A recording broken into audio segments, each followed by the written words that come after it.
بسم اللہ الرحمن الرحیم۔ ایک آدمی وہ ہوتا ہے جو دین کو کامل صداقت کے طور پر دریافت کرتا ہے، پھر اس کو مانتا ہے۔ دین اس کے دل اور دماغ پر پوری طرح چھا جاتا ہے۔ وہ کسی تحفظ کے بغیر اپنے آپ کو دین کے حوالے کر دیتا ہے۔ مطلب یہ کہ وہ کہ مجھے یہ ملے گا تو میں ایسا کروں گا، یہ ملے گا تو ایسا کروں گا، نہیں۔ وہ کہتا ہے بس میں نے اختیار کر لیا، اللہ کا دین، اللہ ایک ہے، رسول اس کا محمد رسول اللہ صلی اللہ علیہ وسلم آخری نبی ہیں۔ اب حضور اور اللہ جو مجھے حکم دیں گے میں وہ بس اس کا کرتا چلا جاؤں گا۔ وہ کسی تحفظ کے بغیر دین کو، اپنے آپ کو دین کے حوالے کر دیتا ہے۔ دین جس طرح اسے کہتا ہے وہ اسی طرح کرتا ہے۔ جو دین اس کو کھانے کو کہے وہ کھائے گا، جو پینے کو کہے وہ پیے گا، جو اس کے لیے حلال کرے گا وہ اسے کھائے گا، جو حرام کرے گا اس کو چھوڑ دے گا۔ ہر طرف سے وہ یعنی دین کا اپنے آپ کو اس کے پابند کر لیتا ہے کہ دین جہاں اسے روکے وہ وہیں ایک دم کھڑا ہو جائے گا۔ اس کی نظر میں ہر دوسری چیز، دوسرا مذہب، دوسرا دین بالکل دوسرے درجے کا اور ثانوی درجے کا ہو جاتا ہے، غلط ہو جاتا ہے، وہ کبھی اس طرف نہیں جاتا۔ یہ وہ آدمی ہے جو خدا کی نظر میں سچا مومن ہے۔ اور دوسرے وہ لوگ ہوتے ہیں جو اوپری جذبے سے دین کو قبول کر لیتے ہیں۔ ایسے لوگوں کی حقیقی دلچسپیاں اپنے مفادات سے وابستہ ہوتی ہیں۔ کاروبار ہے، کوئی سودی کاروبار تھا یا کوئی اور ناجائز کام کرتے تھے، تو البتہ وہ سطحی تعصب کے تحت اپنے آپ کو دین سے وابستہ کر لیتے ہیں، نماز پڑھ لیتے ہیں، بس جی آگے یہ کر دیا، جو اس نے کہا وہ کرتا رہا، اور دیکھتے رہتے ہیں جب تک ان کے مفادات اور کاروبار یا کوئی اور دوسری چیزیں ان کے مفادات ہیں، وہ اس وقت تک ان کے ساتھ لگے رہتے ہیں جب دیکھتے ہیں کہ دین ہمارے کاروبار کو ٹچ کر رہا ہے، روک رہا ہے۔ مثلا وہ سودی کاروبار کرتا ہے، وہ دیکھتا ہے کہ دین تو اس سے روک رہا ہے مجھے، اور یہ اس کے بغیر تو میں کھاؤں گا کہاں سے؟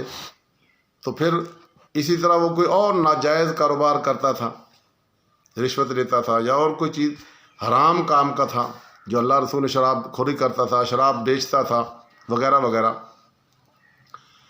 تو جب اس کو دیکھتا ہے کہ دین مجھے روک رہا ہے کہ سودی کاروبار تو حرام ہے، شراب بیچنا بھی حرام ہے، خریدنا بھی حرام ہے، اور یہ رشوت بھی حرام ہے، اور اس کو اس کے بغیر وہ کہہ رہا ہے میرا تو بہت بڑا کاروبار ہے۔ اب چونکہ اس نے دین تو اختیار کیا تھا لیکن اوپری سطح پہ کیا تھا، اندر اس کے داخل نہیں ہوا تھا۔ جب اس نے دیکھا کہ دین تو میرا کاروبار بھی برباد کر رہا ہے، تو پھر وہ کیا کرتا ہے کہ جب اس کے دین پر، اس کے کاروبار پر دین کی زد پڑتی ہے، اس کے مفادات پر دین زد لگاتا ہے، چھڑانا چاہتا ہے، تو ایسے حالات میں وہ کیا کرتا ہے، وہ دین کو چھوڑ کے وہ اپنے کاروبار میں لگ جاتا ہے۔ وہ کہتا ہے چھوڑو جی، یہ میں مولوی مارتے ہیں، میں تو اپنا کر رہا ہوں۔ ایسے آدمی اللہ کے نزدیک منافق ہوتے ہیں۔ اور منافق جو ہوتا ہے نا، منافق انسان کو آخرت کو پانے میں بھی ناکام رہتا ہے اور دنیا کو پانے میں بھی ناکام رہتا ہے، کہ وہ دنیا کے اندر تو وہ مر جائے گا، رہ گیا، جو بھی اس نے اربوں پتی بھی تھا، مر گیا تو اس کے پلے کیا آیا، اور آخرت اس نے پہلے چھوڑ دی تھی، اپنے کاروبار کے لیے دین کو چھوڑ دیا تھا، اور آخرت میں بھی اس کو کچھ نہیں ملا۔ تو اس طرح منافق انسان دنیا میں بھی ناکام ہو جاتا ہے اور آخرت میں بھی ناکام ہو جاتا ہے۔ اور دنیا اور آخرت دونوں کے معاملے میں کامیابی کے لیے ایک ہی لازمی شرط ہے، اور وہ ہے یکسوئی۔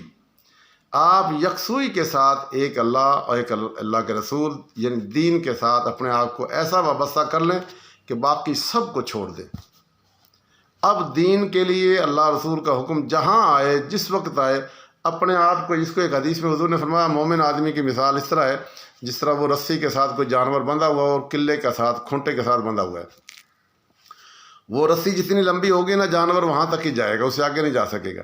ایسے ہی اسلام جو ہے وہ مومن کی گلے کی رسی ہوتا ہے، اور وہ قرآن و حدیث اور اللہ رسول کے ساتھ یوں بندھا ہوتا ہے۔ جہاں جہاں اللہ رسول سے کہے گا کہ یہ کھاؤ، وہ کھائے گا، یہ نہیں کھانا، یہ نہیں کرنا، وہ نہیں کرنا، جہاں جہاں وہ روکے گا وہاں سے وہ رکتا چلا جائے گا، جہاں وہ کرنے کا کہے گا وہ کرے گا۔ لیکن منافق آدمی یہ نہیں کر سکتا. وہ کہتا میں اس کے ساتھ نہیں, میں تو اپنا کھلم کھلا چلوں گا جس طرح کھلا جانور. تو جس نے اپنے گلے سے رسی اسلام کی نکال دی, آزاد ہو گیا, تو وہ گیا آزاد. منافق ہے, جائے جو مرضی کرے. تو منافق انسان ہمیشہ محروم رہتا ہے. وہ اپنے دو طرفہ رجحان کی وجہ سے نہ پوری طرح آخرت کو کی طرف یکسو ہو پاتا ہے اور نہ ہی وہ پوری طرح دنیا کی طرف یکسو ہو پاتا ہے. تو اس لیے مجھے دیکھنا چاہیے کہ میں کون سا مسلمان ہوں. منافق تو نہیں, معاذ اللہ.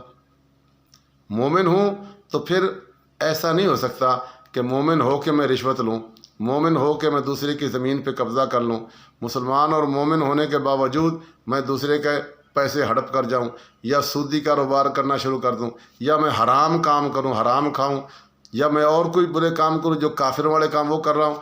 تو پھر مجھے اپنا اوپر غور کرنا چاہیے. اللہ عمل کی توفیق عطا فرمائے.